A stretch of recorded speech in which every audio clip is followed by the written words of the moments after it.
गर्मियों का समय था। उत्तर प्रदेश के एक सुदूर इलाके में स्थित था बिशनपुर गांव। ये गांव बाहर से देखने पर तो बिल्कुल सामान्य था। खेत, कच्चे घर, मंदिर और पगडंडी से जुड़ी गलियां, लेकिन इसके बीचों बीच था एक वीरान कुआं, जिसे गांव वाले प्यासा कुआं कहते थे। वर्षों से कोई उसमें झांकता तक नहीं था। रवि वहीं खड़ा होकर उस कुएं में झांक रहा होता है। तभी वहां एक बुजुर्ग आता है। ए लड़के, क्या झांक रहा है अंदर? रवि डर जाता है। कुछ नहीं बाबा, बस ऐसे ही। चल भाग यहाँ से, और कभी इधर आना भी मत। तभी वहां गांव में आई नई नई टीचर जा रही होती है। क्या हुआ बाबा, क्यों बच्चे पर गुस्सा कर रहे हो? क्या किया उसने? अरे कुएं में झांक रहा है, कितनी बार मना किया कुएं में मत देखो, फिर भी। अच्छा हाँ, गिर सकता था वो। गिरने की बात नहीं है बेटा। कहते हैं कि जब भी कोई उस कुएं के पास प्यासा जाता है तो कोई सफेद कपड़ों में लिपटा बूढ़ा आदमी उसके सामने आ खड़ा होता है और कहता है, पानी पियोगे? और अगर कोई हाँ कह दे तो वो दोबारा कभी दिखता ही नहीं। इस बात को मजाक मान रही हो? बनाओ, मजाक बनाओ। जब एक दिन कुछ होगा तो मुझे मत कहना बताया ही नहीं। बुजुर्ग ये बोलते हुए वहां से चले गए। अरे लेकिन मैंने तो कुछ कहा ही नहीं है। कमाल है यहाँ के लोग भी। फिर एक दिन अचानक ही रविंद्र नाम का लड़का गायब हो गया। रविंद्र गांव के ही स्कूल में पढ़ने वाला होशियार बच्चा था। एक दिन दोपहर में क्रिकेट खेलते हुए प्यास लगने पर वो खेतों से होते हुए प्यासा कुआं की तरफ चला गया। उसके दोस्तों ने उसे जाते देखा था। उन्होंने उसकी आवाज भी सुनी थी, पर वो कभी वापस नहीं आया।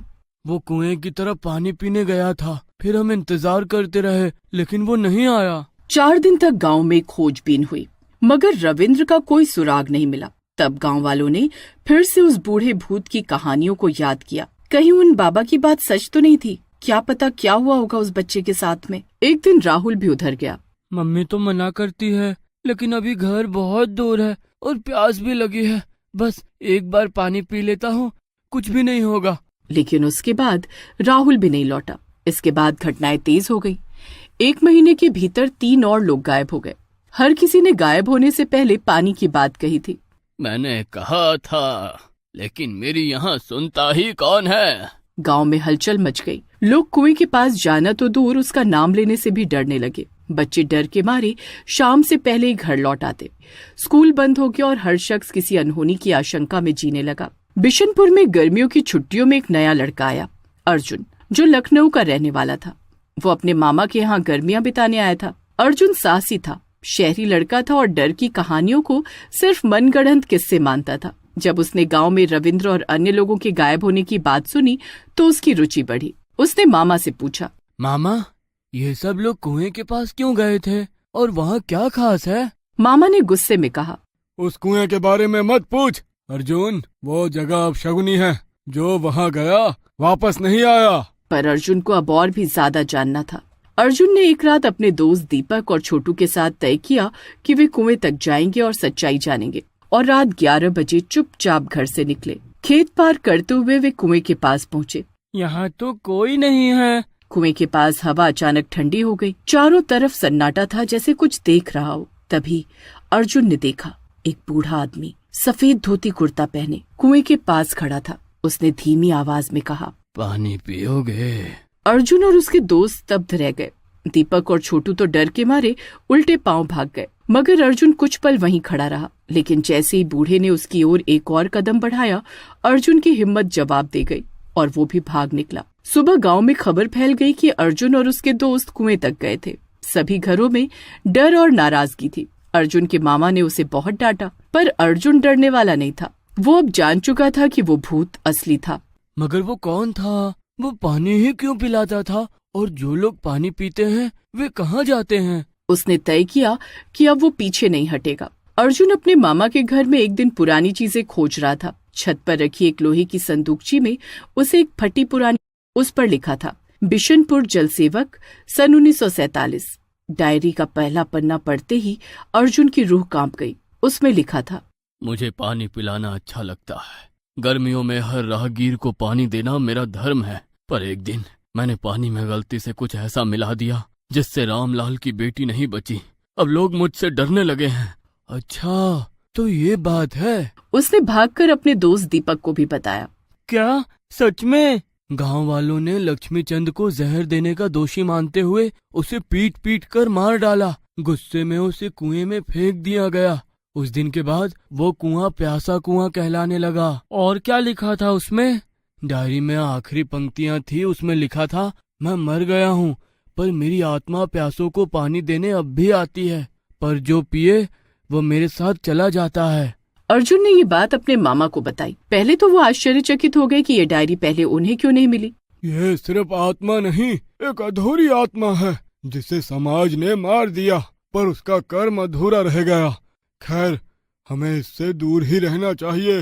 लेकिन अर्जुन ने तो योजना बना ली थी। अगली रात पूर्णिमा की थी। वो उस रात कुएं पर लक्ष्मी चंद की डायरी और चंद फूल चढ़ाकर उसकी आत्मा से बात करने जाएगा, परंतु वो पानी नहीं पिएगा, चाहे कुछ हो जाए। वो जानना चाहता था, क्या भूत सिर्फ पानी पिलाना चाहता है या उसके पीछे कोई और अंधेरा रहस्य है? वो डायरी, फूल और गंगा जल लेकर चुपचाप कुएं की ओर बढ़ा। कुएं के पास पहुंचते ही उसे हल्की सी सिसकियों की आवाज सुनाई दी। सफेद कपड़ों में वही बूढ़ा, झुकी कमर, पिचकी आंखें और कांपते होठों से बोला, पानी पियोगे?